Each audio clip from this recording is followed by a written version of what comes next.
Welcome সবাইকে ফিজিক্সের type wise problem সলভিংয়ে।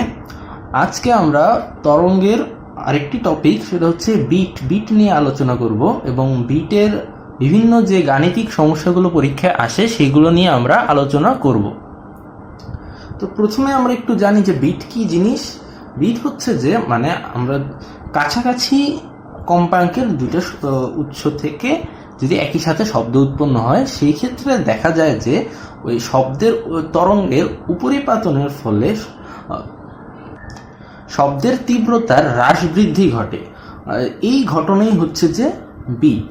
অর্থাৎ কম্পাঙ্ক যদি খুবই কাছাকাছি হয়, সেক্ষেত্রে একই সাথে দুটি শব্দ উৎস একই সাথে শব্দ করলে সেক্ষেত্রে উপরিপাতনের ফলে শব্দের তীব্রতার হ্রাস বৃদ্ধি ঘটে।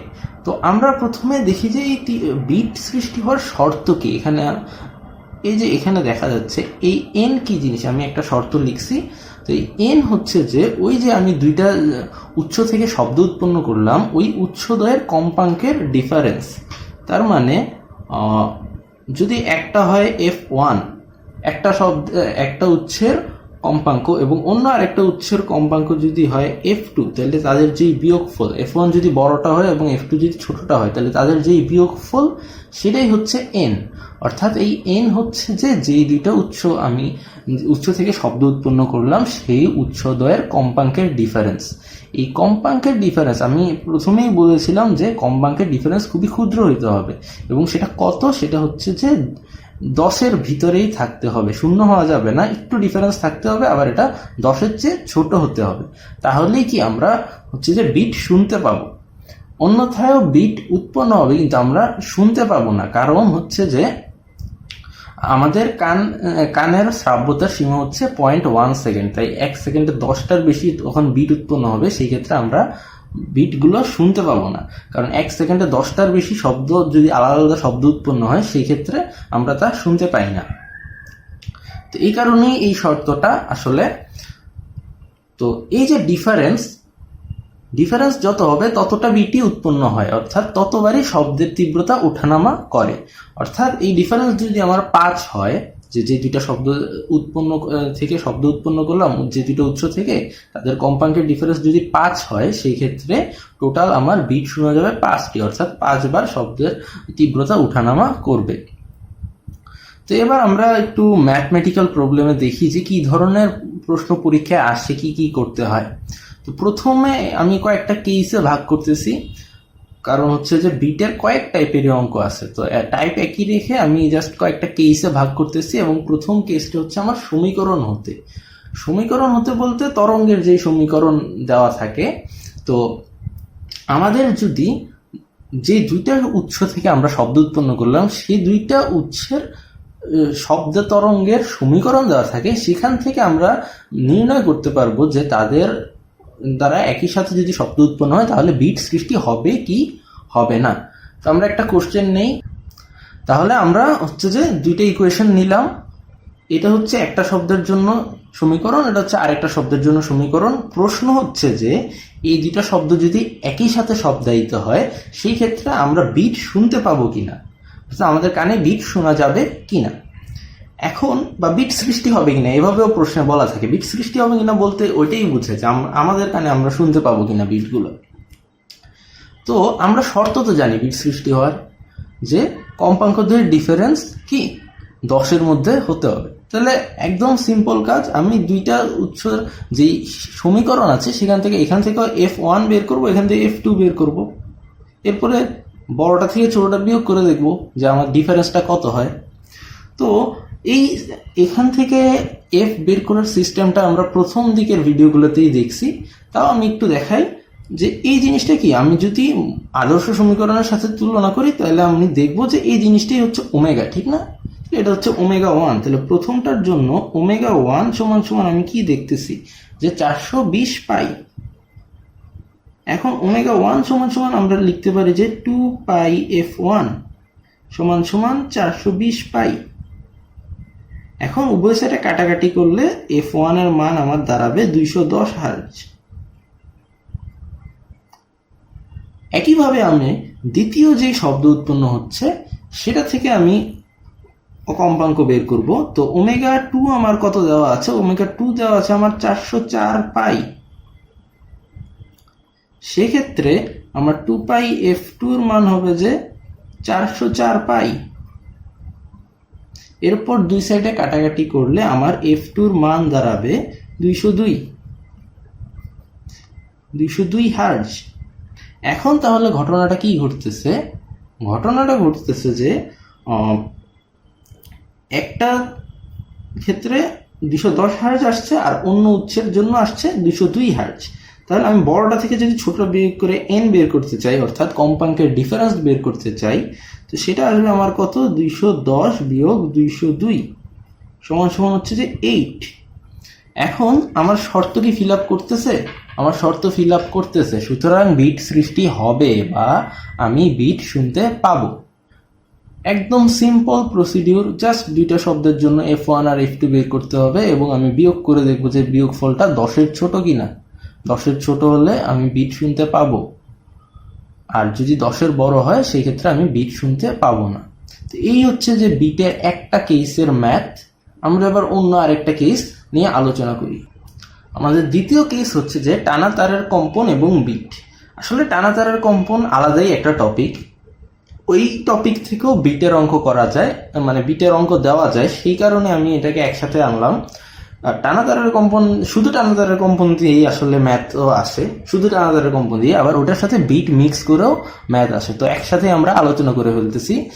তো টানা তার কি? টানা তার হচ্ছে যে আসলে এরকম টান টান করে বাঁধা কোনো একটা তার, সেটার কম্পন কি জিনিস? আসলে সেই তারটাকে যদি আমি হালকা একটু টেনে ছেড়ে দিই তাহলে কি সেটা কাঁপবে। তো এটাই হচ্ছে টানা তারের কম্পন। তো সেই ক্ষেত্রে এই কম্পাঙ্ক, এই টানা তারের কম্পাঙ্ক বের করার নিয়ম বা সূত্রটা হচ্ছে এইটা। এখন এই সূত্রের বাকি জিনিসগুলো কি সেটা সম্বন্ধে আমরা জানি। এই এল যে জিনিসটা, এটা হচ্ছে যে এই দৈর্ঘ্যটা, টানা তারের যে দৈর্ঘ্যটা সেটা হচ্ছে যে এল, এটা নিয়ে কোনো সন্দেহ থাকার কথা না। এখন এই টি কি? টি হচ্ছে যে কি পরিমাণ টান দিলাম আমি আসলে যে এই তারটাকে যে টান দিয়ে ছেড়ে দিলাম, তাহলে টি হচ্ছে যে তারের টান, যে টানটা আমি দিছি, তারের টান বা এটা টান বল আর কি। এই টানটা হচ্ছে একটা বল, টান বল, তো এটা নিউটনে হবে টি। আর এই মিউ কি? মিউ হচ্ছে ইম্পর্টেন্ট জিনিস। এটা হচ্ছে যে মিউ হচ্ছে যে একক দৈর্ঘ্যে ভর, টানা তারের একক দৈর্ঘ্যে ভর। এখন একক দৈর্ঘ্যে ভর কি জিনিস? একক দৈর্ঘ্যে ভর, ঠিক আছে, টানা তারের একক দৈর্ঘ্যে ভর। এখন একক দৈর্ঘ্যে ভর কি জিনিস? একক দৈর্ঘ্যে ভর হচ্ছে যে যদি এটা 10 মিটার লম্বা হয় তারটা, এবং তারের ভর যদি 50 গ্রাম হয়, সেই ক্ষেত্রে প্রতি মিটারে কত গ্রাম, মানে 1 মিটারে কতটুক ভর, সেটাই হচ্ছে যে আমার একক দৈর্ঘ্যে ভর। তাহলে 1 মিটারে হবে কি 5 গ্রাম করে, সেটাই হচ্ছে মিউ। অর্থাৎ তা মোট যেই ভর এম, তারের ভর যদি এম হয়, তারের টোটাল ভর যদি এম হয়, তাহলে সেটাকে যদি আমি দৈর্ঘ্য দ্বারা ভাগ করি, তারের দৈর্ঘ্য দ্বারা ভাগ করি, তাহলেই আমি পেয়ে যাব একক দৈর্ঘ্যে ভর। তাহলে মিউ সমান সমান আমি কি এটা লিখতে পারি? M by L. এভাবে আমি বের করতে পারি যে আমার তারের যে ভর থাকবে সেটাকে আমি এল দ্বারা যদি ভাগ করি, সেই ক্ষেত্রে আমি পেয়ে যাব একক দৈর্ঘ্যে ভর। তাহলে কি এই জিনিসগুলো জাস্ট টানা তারের যদি একটু বৈশিষ্ট্য দেওয়া থাকে যে এত টান দেওয়া হয়েছে এবং একক দৈর্ঘ্যে ভর এত, অথবা একক দৈর্ঘ্য না দিল, দৈর্ঘ্য দেওয়া থাকলো এবং ভর দেওয়া থাকলো, তাহলেও আমি একক দৈর্ঘ্যে ভর বের করতে পারবো। সেগুলো বের করে আমি এখানে বসে আমি কি টানা তারের কম্পাঙ্ক বের করতে পারবো। তো নর্মালি বিটের সাথে কি ধরনের দেওয়া থাকে? বিটের সাথে দেওয়া থাকে যে দুইটা টানা তার দেওয়া থাকবে, দুইটার জন্য দুই রকম বৈশিষ্ট্য দেওয়া থাকবে, T1 μ1 এই জিনিসগুলো দেওয়া থাকবে, বা মিউ না দেওয়া থাকলে M1 L1 এভাবে দেওয়া থাকবে। তো আমি আবার T2 একইভাবে F2 বের করার জন্য সবকিছু দেওয়া থাকবে। তাহলে আমি জাস্ট সূত্র বসায় F1 আর F2 বের করব। এরপর একইভাবে আমি আবার n বের করব। এই যে এখানে F1 বের করলাম, আবার F2 বের করলাম, এরপরে আবার হচ্ছে যে এই n সমান সমান আগের জিনিস পুরাটাই F1 মাইনাস F2, এই জিনিসটাই আবার আমি বের করব। দেখবো যে এটা 10-এর ছোট নাকি বড়। ঠিক সেম প্রসিডিউরে আমি করতে পারবো। তাহলে আমাদের যদি কোনো ম্যাথ দেওয়া থাকে, বইয়ে অনেক ম্যাথ আছে, আমি সরাসরি ম্যাথ দেখাচ্ছি না, আমি সিস্টেম বা প্রসিডিউরটা বলে দিচ্ছি, কারণ আগের অঙ্কটার মতোই সেম। জাস্ট এই সূত্রে বসে আমার বের করতে হবে। সূত্রে বসে যদি আমি টানা তারের কম্পাঙ্ক বের করা জানি, তাহলে একটা দেখ আর দুইটা দেখ আমি তো এই সূত্র ইউজ করে তো বের করতেই পারবো। দুইটার জন্য যখন F1 F2 বের করবো, তখন আমি তো বিয়োগ করে n এর মান কত এবং সেটা 10-এর ছোট না বড় সেটা তো আমি ক্যালকুলেট করতেই পারবো, ঠিক না? তাহলে এই জাস্ট আমি প্রসিডিউরটা বলে দিলাম, এই প্রসিডিউর অ্যাপ্লাই করলেই আমরা দেখতে পারবো টানা তারের কম্পাঙ্কও বের করতে পারবো। আবার দুইটা যদি টানা তার দেওয়া থাকে এবং দুইটা যদি একই সাথে টান দেওয়া হয়েছে বলা হয়, সেই ক্ষেত্রে বিট সৃষ্টি হবে কিনা বা আমরা বিট শুনতে পাবো কিনা, সেই ধরনের কোশ্চেনের অ্যান্সারও আমরা এখান থেকে করতে পারবো। আচ্ছা, এর বাইরে একটা কথা থাকে অনেক সময় যে দুইটা টানা তার বলা হয় এবং একটা কথা বলা হয় যে দুটি টানা তার ঐকতানে আছে। প্রশ্নটা এরকম দেওয়া হয় যে দুটি টানা তার ঐকতানে আছে।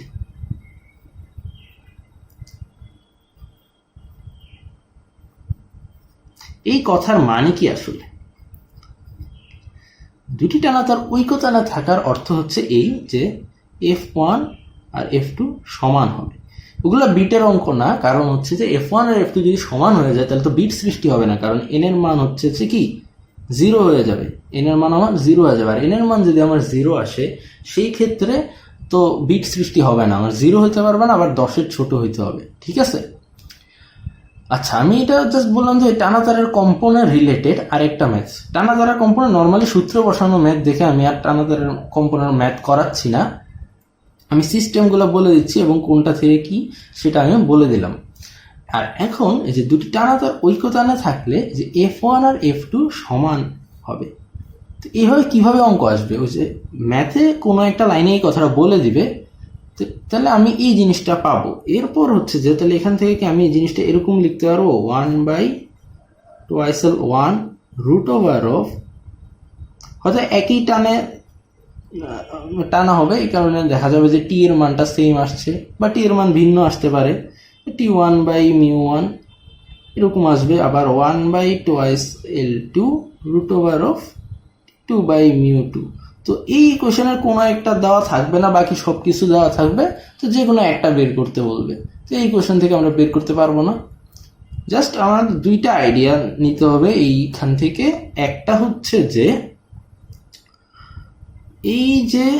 এই সূত্রটা, যে আমার টানা তারের কম্পাঙ্ক কিভাবে বের করতে হয়, এই সূত্রটা সম্বন্ধে ভালো আইডিয়া থাকতে হবে, এবং সূত্রের কোন জিনিসটা কি, যে এই টি যে টান এবং মিউ যে একক দৈর্ঘ্যে ভর এবং এল হচ্ছে টোটাল দৈর্ঘ্য, এই জিনিসগুলো জানা থাকলে সূত্র বসাইলেই আমার অঙ্ক হয়ে যাবে।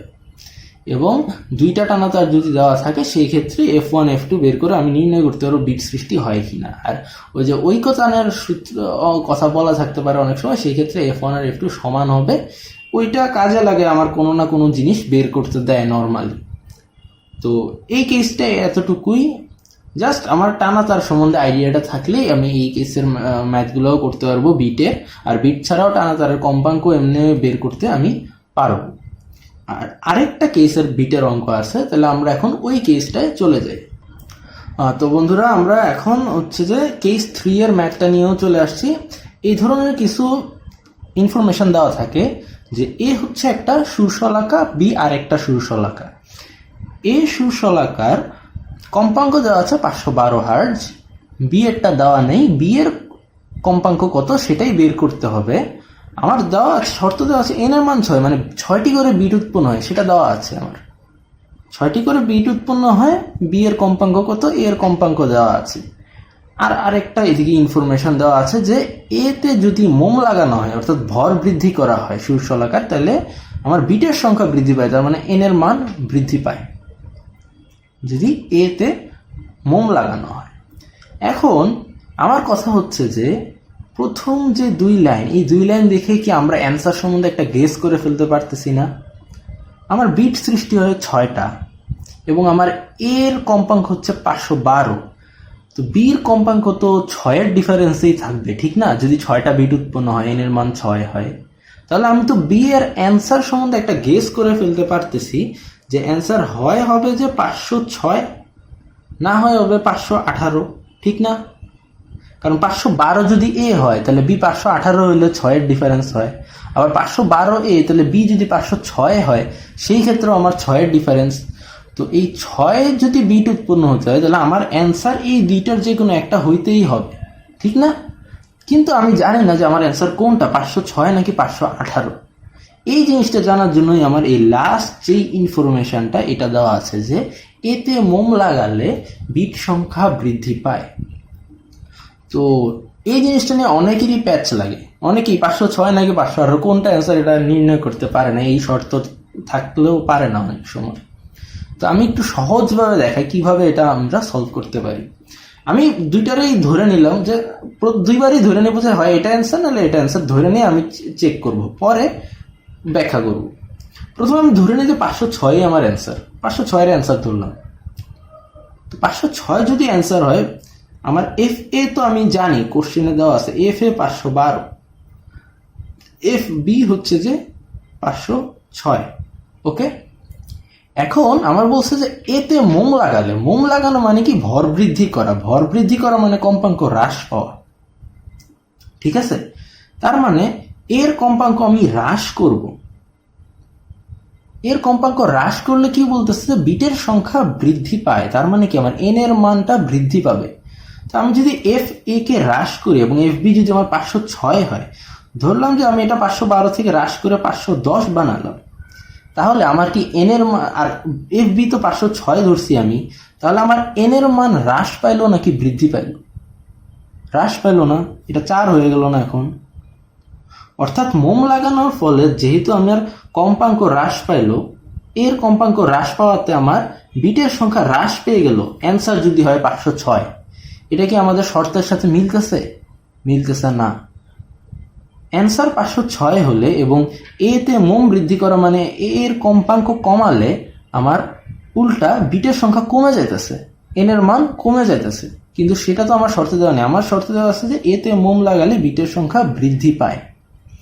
সেই ক্ষেত্রে 506 যে অ্যান্সার না সেটা আমরা জানা গেলাম, তাহলে আমরা বুঝে গেছি যে অ্যান্সার 518ই হবে।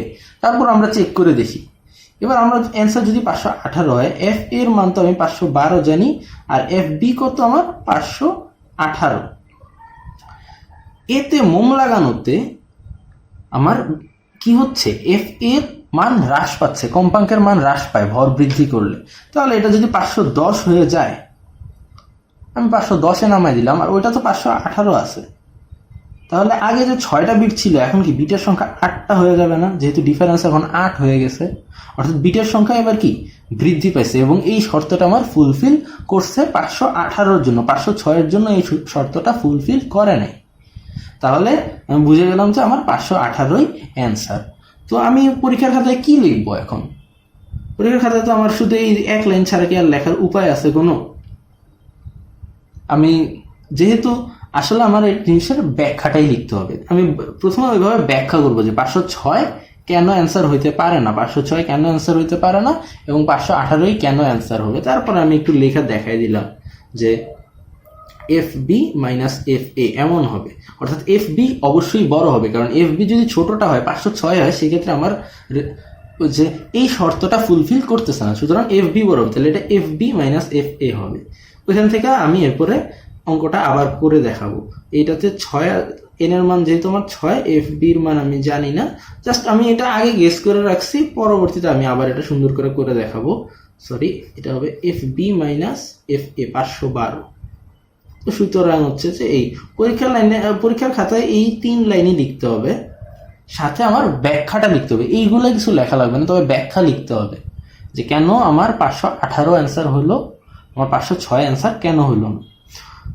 অথবা এখানেও আমি করে দেখাতে পারি যে এখানে 518 আসতে পারে, আবার 506 আসতে পারে, এভাবে লিখলাম। পরে আমি ওই ব্যাখ্যার লাইনগুলো লিখলাম, লিখে সেটা আমি বললাম যে 506 অ্যান্সার হবে না, আমরা ব্যাখ্যা থেকে দেখলাম, এবং এটাই আমার অ্যান্সার হবে। তো এইভাবে আমি এই টাইপের অঙ্কগুলো করতে পারি।